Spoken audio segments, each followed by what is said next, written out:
لوگوں، اللہ سود کو گھٹاتا ہے اور صدقے کو بڑھاتا ہے۔ تمہاری عقل کام نہیں کرتی، تمہیں سمجھ نہیں آتی، تم یہ کہتے ہو اگر 100 میں سے 2.5 روپے زکوٰۃ دی تو 97.5 رہ جائیں گے، یہ تو گھٹ گئے۔ لیکن اللہ کہتا ہے یہ گھٹے نہیں ہیں، یہ بڑے ہیں۔ اور تمہارا سود سسٹم یہ کہتا ہے کہ 100 روپیہ تھا، وہ دیا، واپس لیا 110، 112 یا 122، یہ 22 روپے یا 10 روپے یا 12% یہ بڑھ گیا۔ اللہ کہتا ہے بڑا نہیں ہے، سودی سسٹم ہے۔ ہمارے بینک، ہمارے ادارے، ہمارا سارے کا سارا قرضہ جو اوور رولنگ ہوتا ہے سارے کا سارا سود کے اوپر ہے۔ یہ جس وقت جون آیا نا تو جون کے اندر عموماً پوری دنیا میں کلوزنگ ہوتی ہے، یا وہ ششمائی ہوتی ہے یا سالانہ ہوتی ہے، تو ایک دفعہ وہ سارے اعداد و شمار پورے کرتے ہیں کہ کیا کیا، کیا کمایا، کیا لگایا، کتنا آیا، کتنا گیا۔ تو جو ورلڈ بینک ہے نا جس سے ہم قرض لیتے ہیں، اس کا جو سی او ہے، اس کا چیئرمین ہے، اس کا صحافی نے انٹرویو کیا اور اس نے پوچھا کہ پوری دنیا کی معیشت جکڑی جا چکی ہے۔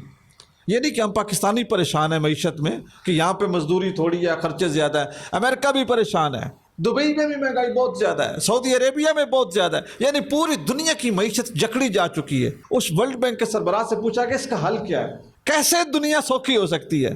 تو اس نے کہا کہ جو سود ہے نا، شرع سود، وہ کم کی جائے۔ کیا کی جائے؟ کم کی جائے، وہ تھوڑی ہونی چاہیے۔ اب جو صحافی ہوتے ہیں یہ بڑے استاد ہوتے ہیں، بات سے بات نکالتے ہیں۔ صحافی نے پوچھا جناب کم از کم کتنی ہونی چاہیے؟ کم از کم کتنی ہونی چاہیے کہ عالمی معیشت پھیلے، کاروبار ترقی کرے، لوگوں کو مزدوری ملے، لوگوں کو کھانا ملے، ہر کوئی انویسٹ کرے، کتنی شرح سود کم ہونی چاہیے؟ اس نے کہا 0%۔ 0%، یعنی سود ختم ہونا چاہیے۔ جب تک 1% بھی سود رہے گا کوئی تجارت ترقی نہیں کر سکتی۔ میں اس کا وہ انٹرویو سن رہا تھا تو مجھے اللہ کے قرآن کی بات یاد آئی۔ اللہ کے قرآن نے کہا یمحق اللہ الربا ویربی الصدقات۔ لوگوں، اللہ سود کو گھٹاتا ہے اور صدقے کو بڑھاتا ہے۔ تمہاری عقل کام نہیں کرتی، تمہیں سمجھ نہیں آتی، تم یہ کہتے ہو اگر 100 میں سے 2.5 روپے زکوٰۃ دی تو 97.5 رہ جائیں گے، یہ تو گھٹ گئے۔ لیکن اللہ کہتا ہے یہ گھٹے نہیں ہیں، یہ بڑے ہیں۔ اور تمہارا سود سسٹم یہ کہتا ہے کہ 100 روپیہ تھا، وہ دیا، واپس لیا 110، 112 یا 122، یہ 22 روپے یا 10 روپے یا 12% یہ بڑھ گیا۔ اللہ کہتا ہے بڑا نہیں ہے۔ یمحق اللہ الربا، یہ گھٹا ہے۔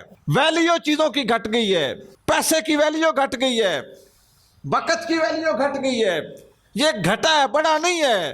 اگر بڑھانا ہے تو پھر صدقہ ہے، صدقے میں برکت ہے۔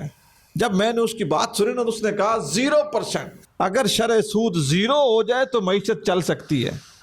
تو یقین کر جائے مجھے قرآن کی آیت یاد آئی اور پھر میں سوچ رہا تھا کہ کاش ہمارے وہ لوگ جن کا کام ہی پینسل کاپی لے کے گوشوارے بناتے رہنا ہے اور یہ طریقے تراشتے رہنا ہے کہ یہ طریقہ بنائیں، یہ چارج لگائیں، یہ ٹیکس لگائیں، یہ انداز اپنائیں، تو فی لیٹر 1 روپیہ، فی لیٹر 2 روپے یا اتنے روپے ہم عوام کی جیب سے نکال سکتے ہیں۔ کاش اللہ تعالیٰ ان لوگوں کو یہ عقل دے اور وہ سود سے پاک اسلامی نظام پاکستان میں لائیں اور پاکستان کے رہنے والے سکھ کا سانس لے سکیں۔